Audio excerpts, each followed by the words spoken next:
After winning the Great War, Britain ruled the seas and maintained its vast empire. As the USA chose isolation and the Soviet Union was excommunicated, European domination continued, but that was just an illusion. Like France, Britain faced political and social changes, economic challenges, and emerging independence movements all over its empire as its grip started to loosen.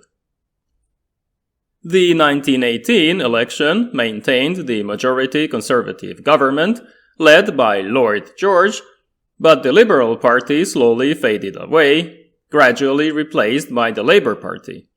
Wartime measures were phased out, but inflation rose, and more people turned against government waste that was to be reduced through spending cuts. Universal male suffrage was achieved, more women were also allowed to vote, even King George adopted a more democratic stance, as fears of the Red Menace grew within the elite. An Irish Republic was proclaimed, Britain replied with more repression, but a full-scale war was not desired, so a low-intensity conflict developed with ambushes and assassinations, until the British grudgingly gave up and divided the island into two. The 1921 Washington Naval Conference limited the size of the major navies and of their capital ships. These posed limits on Britain as well, but the country had to accept equality with the US anyway due to financial reasons. Naval weakness in the Pacific relative to Japan also remained a fact throughout the period. Despite this, important bases like Hong Kong were not reinforced. In 1922, the Conservatives quit the government. Bonar Law became Prime Minister, promising more spending cuts. He was replaced by Stanley Baldwin the following year, who would dominate the interwar period with a mixture of stability and social reforms, building on an anti-socialist middle class. Concerned about the settlement of British debt to the US and high unemployment, he wanted a new fiscal policy, but his cabinet lost a vote of confidence, so the first Labour government was formed under Ramsay MacDonald. It balanced the budget with more cuts and subsidized housing for low-wage workers, recognized the Soviet Union, and signed two treaties with it, which the other two parties denounced. After government interfered in a court case involving the newspaper of the Communist Party of Britain, Parliament was dissolved and a new election was called, which the Conservatives won. Baldwin was back. He supported the 1925 Locarno Pact, which guaranteed Germany's western border in order to reconcile France and Germany.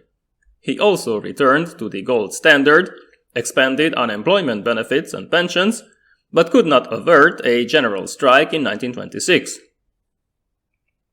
During this period, housing expanded, suburbs grew, the ratio of home ownership rose from 15% to 32%. More than 15 million workers were eligible for unemployment benefits. This was financed through high taxes that reached 33% of income for the rich. However, economic growth was slow, coal and steel exports declined, even shipping struggled.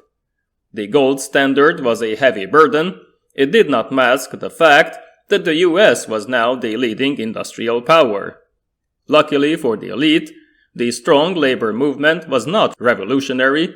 It sought compromise instead of following the Soviet example.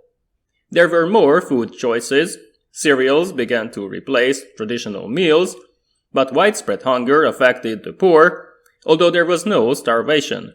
Still, the average consumer ate better than before. The Great Depression was felt, although the downturn was less severe than elsewhere. Baldwin was once again followed by MacDonald. His second Labour government reduced the coal miners' working day to 7.5 hours and introduced a new Housing Act. He then formed a coalition national government, but his Labour Party opposed it, and it was also against more cuts, so he was ousted from the party. However, the coalition won an early election. It then increased taxes, cut spending, and introduced import tariffs on foreign goods. Distressed areas received more money, but while the public supported the International Disarmament Conference, it broke down, so a rearmament program was introduced in 1934. Baldwin became prime minister again the following year. The government won the election again, so following a scandal in the royal family, he had to deal with Edward VIII's abdication in 1936. This was his last major contribution. In 1937, he was replaced by Neville Chamberlain, who introduced more social reforms, like the expansion of paid holidays, but also raised the school-leaving age to 15 and took a big step towards the nationalization of the coal industry. By 1938, 20 million workers were included in a health insurance scheme, making Britain one of the most advanced nations. The country remained ethnically homogeneous. Women were allowed to join professional bodies from 1919, although most of them continued to depend on their husbands. Religiosity declined. The divorce and subsequent abdication of the king obviously did not help in this regard, while the media became more important. In 1939, more than half of all households purchased newspapers. Radio was dominated by the BBC, which mainly catered to the middle class, while cinema struggled against the overpowering presence of Hollywood. Sports and annual holidays became more popular, along with reading. As a reminder, The Hobbit by Tolkien was originally published in 1937. The empire transformed during this period. The prosperous dominions, Canada, Australia, New Zealand, and South Africa, became virtually independent in 1931 with the Statute of Westminster. Interestingly, due to economic reasons, Newfoundland gave up its dominion status, becoming a crown colony once again.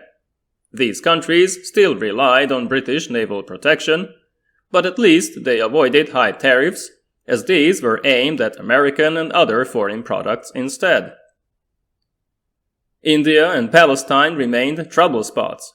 In the former, the Indian National Congress with Gandhi and Nehru demanded more benefits and greater autonomy, but significant changes were delayed by the British. In the latter, mediation between Arabs and Jews presented an increasing problem, although after the 1936 Arab Revolt, Britain switched to a more pro-Arab stance, limiting Jewish immigration, as it did not want to antagonize the local population, especially when the prospect of a major war with Germany was growing. Both Egypt and Iraq were nominally independent, but they remained under firm British control, fostering local resistance.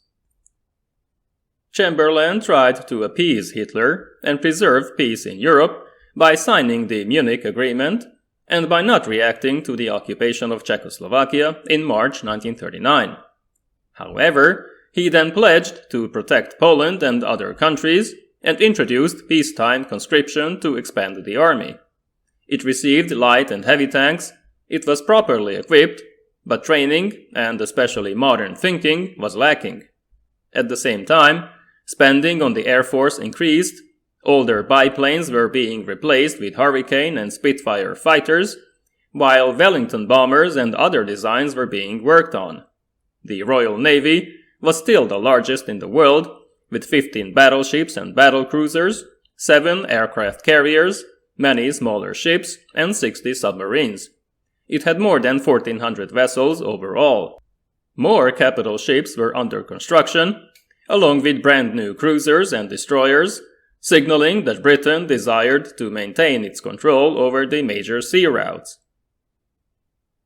When the invasion of Poland commenced on the 1st of September, Chamberlain gave 48 hours to Hitler, hoping he would change his mind. This did not happen. Britain was not exactly unprepared, but its leadership was weak and divided, until a certain Winston Churchill became Prime Minister in 1940. It would have to fight a 6-year global war to finally achieve victory, but after that, the empire could no longer be maintained, as the United Kingdom gradually declined. Thank you for watching. See you next time.